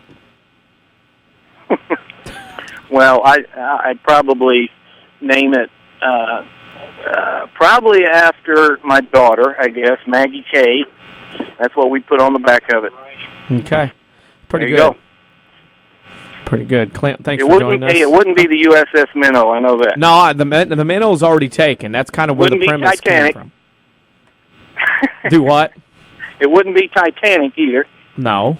Yeah, okay, that's what I said. Sure. The Minnow's taken, the Titanic's bad karma, so you got to kind of come up with on your own, Yeah. Name it after Miss Maggie. Okay, that works. All right. Clint, thanks for joining us. You got a busy day. We wish the best of luck to our tracksters from Mount Vernon, Mr. Moderate, Mr. McDaniel. Good luck to you, and have fun today in Charleston. Great. Thanks, guys. Appreciate it. Thank you. That's Clint Turner, head coach of the Mount Vernon Running Rams track team. Time to take a break. When we come back, we'll be joined by Nashville High School Athletic Director Neil Hammond. He's going to talk about softball today. Nashville's playing in. Also, Nashville High School, their girls program, voted USA Today #1 girls program in the nation. We'll talk about that prestigious award that Nashville won yesterday here on the Saturday Sports Show on WMIX. This is your local State Farm agent, Tony Wilt. I want to thank Mount Vernon and the surrounding area for continuing to support us over the past 5 years. If you have never sat down with someone to go over your insurance program, let me invite you into our office. Let us show you what working with the industry leader, represented by a local agent, can do for you. I'm located just off 42nd Street. You can reach our office 24 hours a day at 242-1421 or on the web at tonywilt.com. Thanks again, and go Rams. Whether it's Mother Nature's inability to decide on a season, a weekend that got a little out of hand, or just life, there's always something looking to damage your vehicle. This is Chase Landers from Landers Collision Centers. Maybe winter weather turned your full-size sedan into a compact, or a little hail has your truck looking like Swiss cheese. Perhaps a deer decided to go for a ride on your hood, or maybe your truck is missing its hitch and bumper after pulling your little brother out of the ditch last weekend. Did a bad breakup leave a little graffiti on your SUV? We hope not, but we've seen it all, and we certainly don't judge. Whatever mess life has created for your vehicle, we'll clean it up. As a direct repair facility for many insurance companies, we take care of just about everything, even getting you into a temporary vehicle while we restore yours. That's the Landers difference. Top to bottom, big or small, Landers fixes them all. Come see us in Mount Vernon and Salem and ask us about free detailing for the life of your vehicle. Or call 1-888-LANDERS. That's 1-888-LANDERS.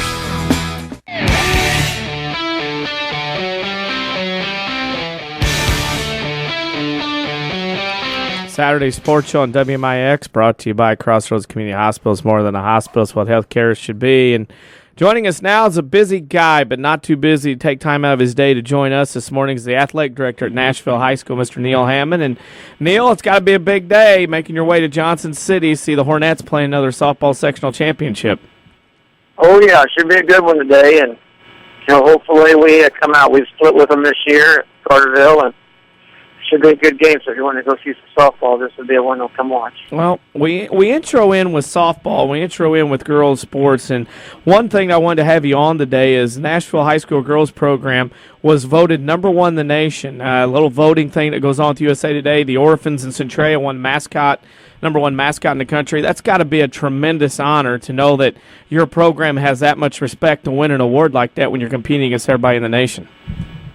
Yeah, I mean, it's something when you start looking at the amount of votes that was created, the amount of work that went into that, and you feel pretty honored that that you were even held to that level, and then just a tribute to our coaches and all the girl athletes that have come through the program over the last 14 years or so that have reached some of these accolades and goals that they've accomplished. I think it says a lot. I'm looking there at some data and stats. Enrollment of 400-plus kids in Nashville High School, and the girls program since 2000 has won 42 conference titles, 35 regionals, 17 sectionals, 13 supers, and then umpteen 3 fourth places, 5 third places, a runner-up, and 4 state titles. And now this is considered a national championship. This kind of crowned achievement that, again, you get the honor to do that and get to hang a banner in the gym saying that. It's a pretty nice deal. Oh, yeah. I mean, you start looking at those numbers, when we start putting that all together. I mean, it is really amazing that a community, obviously, of size, has been able to maintain the longevity of that and continue to have success over a large amount of time. That is a tribute to our families, our community, and our coaches, and everybody that puts forth the effort that it takes to have the success we've had. And I look, it's very easy because a lot of schools have a sport or one sport on the boys' side, a sport on the girls' side, maybe just one sport in general that everybody's really good at, and that's what they're known for. I think one thing that sets Nashville apart, not only your hard work in getting things going, your coaches, their hard work, but every sport at Nashville is known statewide to participate and do well, not only in regular season but postseason as well. You already talked a little bit about it, but is there one thing that you can point out that just keeps these programs going in your town, that makes it the way it is, one of the well-rounded sports programs in the state? Well, I think the main thing that we have always stressed when we try to do is we try not to promote one sport athletes. Our girls programs have done a wonderful job of sharing our top athletes.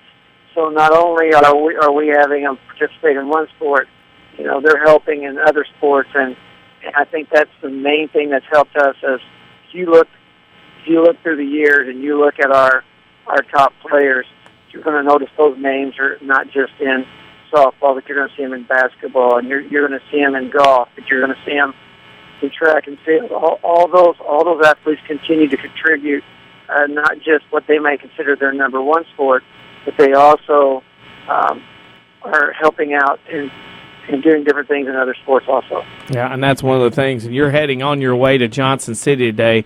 A softball team at Nashville, of the Hornets, have really made an impact recently. First place, third place, trying to go for another sectional title today. I mean, Coach Whitty's really got this thing going right now, and a big matchup at Carterville today will end it up as well. Oh, yes. I mean, we were very fortunate a few years ago when he decided that he was interested in coaching softball. We knew at that time we had a wonderful person and does a great job, very, very disciplined, and pays so close attention to details, which I think is something that's so important in softball, because I think the margin of error in that game comes down to just a couple of things per game, and he's done a wonderful job. He's got a great coaching staff, and they work well together, and the kids have bit into what he wants them to do and how we're going to play, and you can see by the success we've had through the years. A lot of people may or may not know this, but what things would an AD like you today, if Nashville wins today, Nashville wins on Monday, what kind of things and paperwork do you have to do as far as when that starts going on, when that happens? Well, we start filling out all the paperwork as soon as the postseason begins that the state requires. What we typically do at the conclusion of today is prepare for the super section, and then start the process of getting everything ready to go. We pre-reserve rooms at the beginning of the year in all our sports just to make sure that that's covered, so that we're not trying to scramble at the last minute for rooms. Then we will start working on the itinerary for when we're going to eat, what our time frames are, when will we play at the state tournament, all the different things like that. Then we're trying to work out laundry issues and making sure that everybody's covered, and practice arrangements for different sites while we're at the state event. And those are the kind of things behind the scenes that I'm doing predominantly when we leave for Thursday for the state tournament. Want to let you know, and you're busy and driving down Johnson City. Before we let you go, though, we have one final question. This is our social media question of the week, and this week's question is: if you own or will own a boat, what would you name it? What would I name if I owned a boat? Big Blue.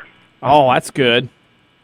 I figured you'd like that. Oh, that's a good answer. That covers you in a lot of different ways, Big Blue. Yes, it does. That's a good one. Hey, Neil, we thank you for joining us when you're driving down to Johnson City today to watch the Hornets and the Lions. Good luck today. Thanks for being on. Congratulations on that award again as best high school girls sports program in the country.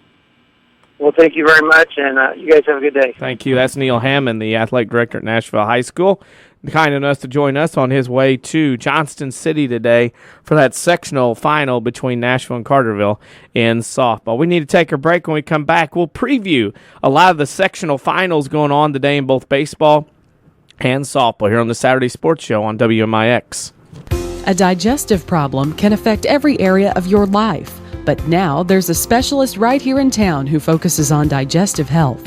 Mayo Clinic trained Dr. Tegpal Atwal has opened the only gastroenterology clinic in Mount Vernon.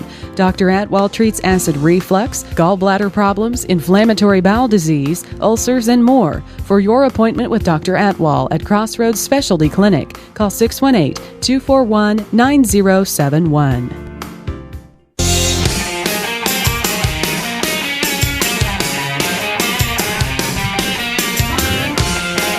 Welcome back on the Saturday Sports Show, WMIX, WMIXSports.com.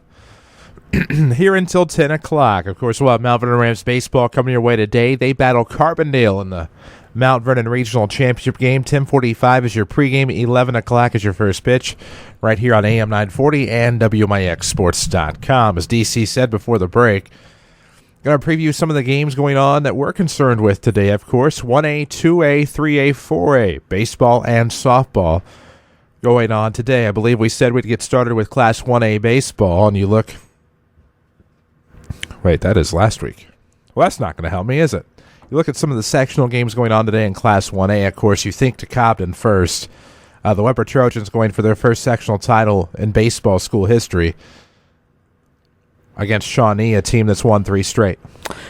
Yep. Obviously, all root for the Trojans, and obviously all will be back in the blue and gold as they head to Cobden today. That's a pretty good facility, a dirt infield, but a good facility. A Shawnee team with a lot of experience going for their 3rd sectional in a row. They went to state last year, so it's a tough game because Shawnee's a little closer from Cobden. It's going to be a lot of big crowd there from Shawnee's, but I really like, I really would like to see Weber win, get to play at Brent 1 in a postseason game like they get to do in a regular season game on Monday. Well, and I do, and I think obviously Shawnee has to be the favorite, but Weber won a big game over Carterville, who would have been the heavy favorite in that as well, or Goreville, pardon me, would have been the heavy favorite in that as well. And so you look at what they've been able to do, and no reason not to think they can't come away with an upset. Can't wait, and I think it'd be a very good game. I think a 2:00 start will allow everybody to get down there, and if you got any blue and gold and you want to get down there, go down to Cobden and root on Weber Township. It's a nice drive. You'll enjoy it. Cobden's a good place to hang out. So, it should be a pretty good ball game. Well, no doubt about that. And then you look at they will get the winner of the North Clay sectional, which is South Central and Windsor Sioux-Strauss, and a nice National Trail Conference battle there. South Central, tradition, power in baseball for many, many years, against a Windsor Sioux-Strauss team that's beaten teams all over the place all spring. We've kind of been watching them in the back of our sports minds, and Windsor Sioux-Strauss would not shock me. Either one of these two teams win, they're going to be great competition for the winner of Weber and Shawnee on Monday at Marion. That they will. We can't forget about the Carlinville sectional title game. New Athens goes to Carlinville to take on North Green. That's at a White Hall. And the Yellow Jackets having some baseball success. Yeah, New Athens is pretty good. You look at New Athens, you look at Freeburg, 2 teams from the Colquitt Conference still alive. That tells you they had 4 teams win regionals last weekend in the Colquitt Conference, and 2 of them are still left, and 2 teams that if they win 2 more games could get to the state tournament. So in 1A and 2A, and so that's the impressive part about that is they could. New Athens have been very good. I would love to see New Athens win and have some success and march on down the road. Of course, you look at 2A now.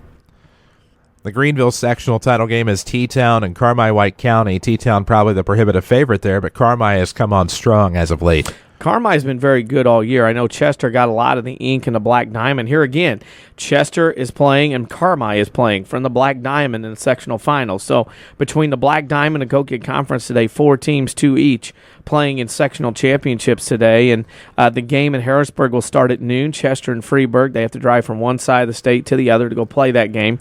And then Carmi actually went up last night. They went to Greenville. They start this game at 11 a.m. I can't imagine what time Carmi would have to leave to get to Greenville. So Carmi went up last night, spent the night. They're in a routine. They're ready to go because of the long travel. So, again, makes out my point. You shouldn't have a sectional or regional final start before noon. But that's a peeve of mine that we can talk about later. But T-Town Carmi, that is an outstanding baseball game. It's kind of like they should be switched. T-Town Carmi should be playing their game at Harrisburg, and Chester Freeburg should be playing their game at Greenville. But either way, 2 very good baseball games, and 2 very good teams are come out of those games to play at Sauget on Monday night. It's about the same, and that's the thing. It's equidistant between Chester and Harrisburg and T-Town and Harrisburg.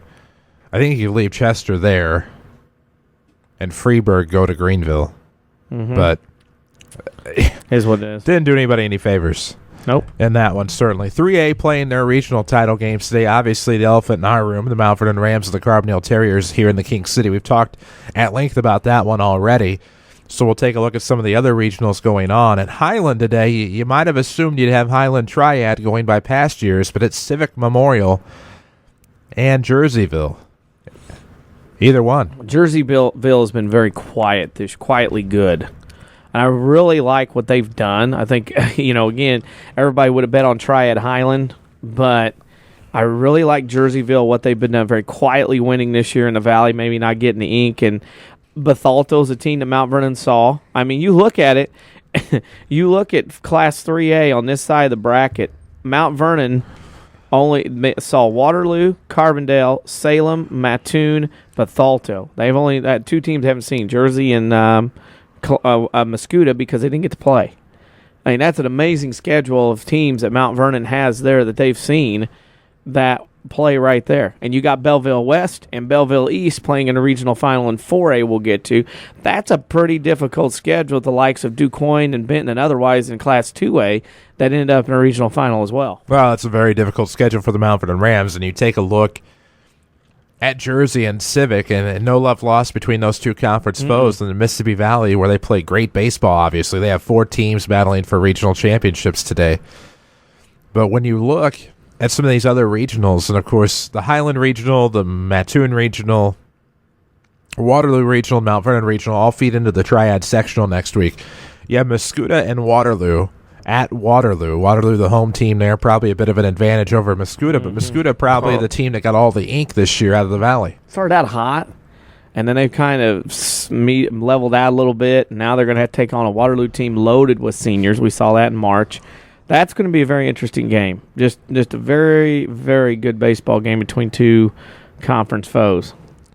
Well, exactly. And I think that's what you look for in regional title games with the way things are set up now, is you're more often than not in the regional game going to see 2 teams from the same conference a lot of times battling for a title. That's the case in Mattoon today as well with Salem and the Green Wave. Salem probably has had more success this year. Mattoon has had more postseason experience. It's been 50-plus years, if I'm not mistaken, since Salem has won a regional title in baseball. Yeah. It's not been that long ago that Mattoon has made it to a sectional. So for the Green Wave, and that's the thing. You have the experience, but not with the same kids. For the Wildcats, you have a team that has some nice resume wins along the way. However, what concerns me for Salem, and I know they see Effingham in a doubleheader every year in the Apollo Conference, but they somewhat struggled with Effingham, and they are the 1 seed in that regional, and just going to have to see how they come out and start today against Mattoon to see if they're going to get out of that. Mattoon's a tough team. We saw them in a frigid day in March.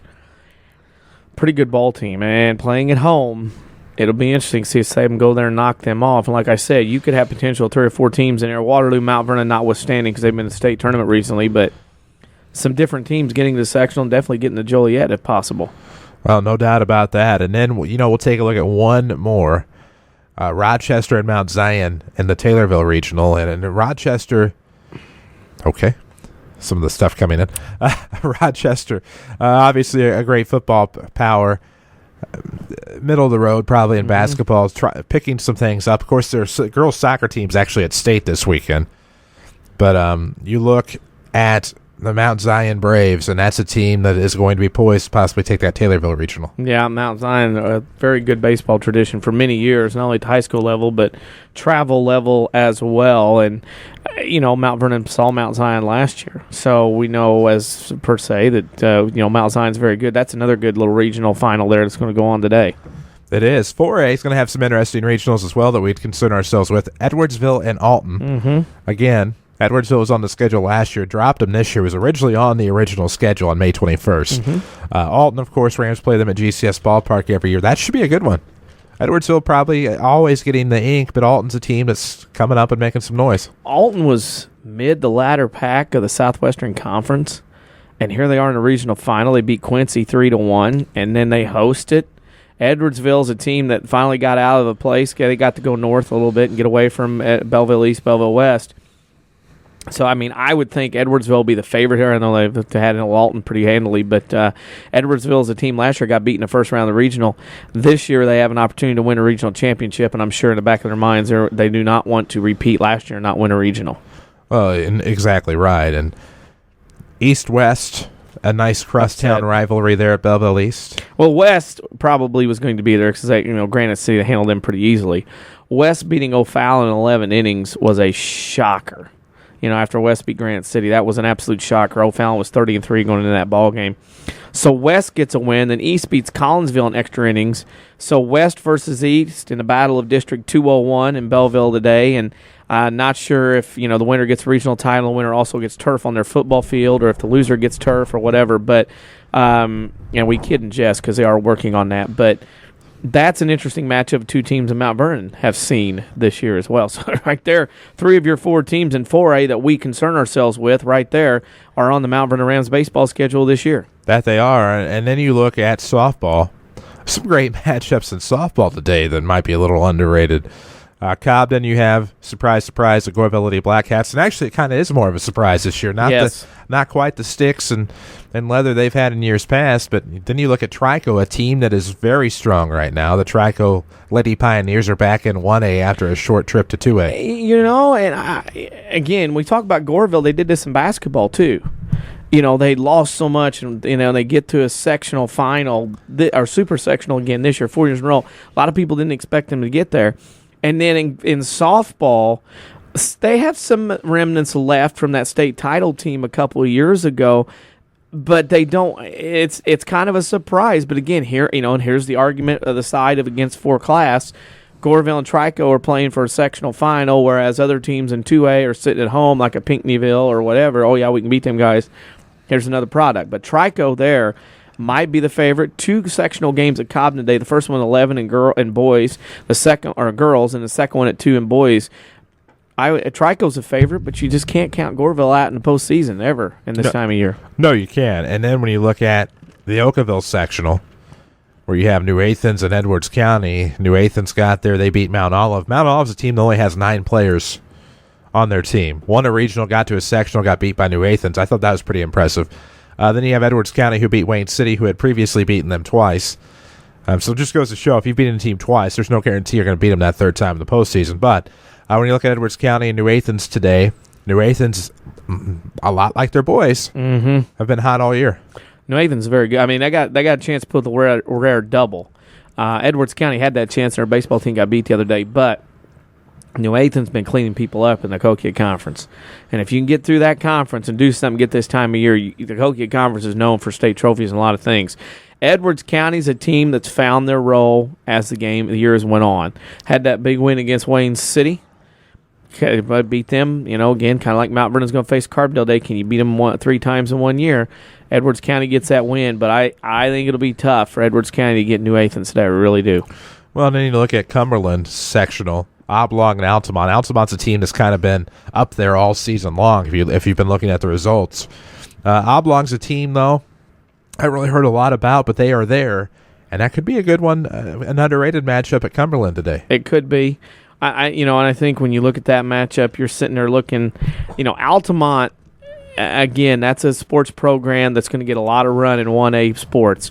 And Oblong's a team that's had some run in boys basketball as well. But, that's going to be an interesting matchup. Really like what that matchup sets up between Oblong and Altamont, especially Altamont has to be pretty good.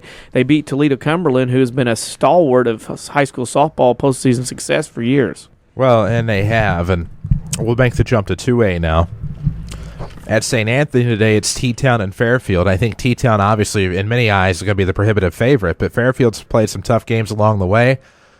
Another team out of the Diamond, they get out, probably a surprise regional champion out of all of them, but a good program that's being built there, and now they have a chance to do something and get a sectional win at St. Anthony today. Well, T-Town handles Breeze Central.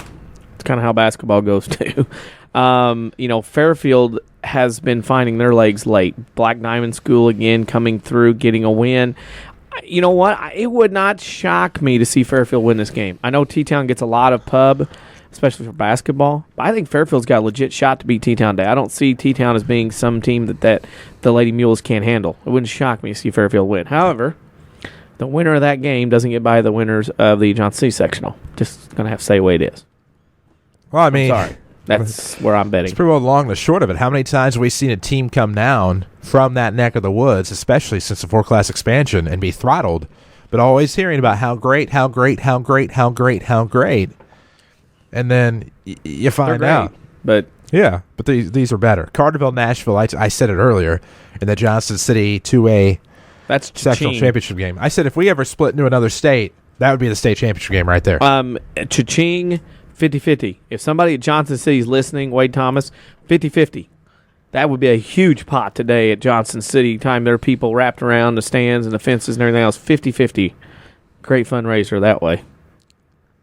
50-50 and win and choose your sixer.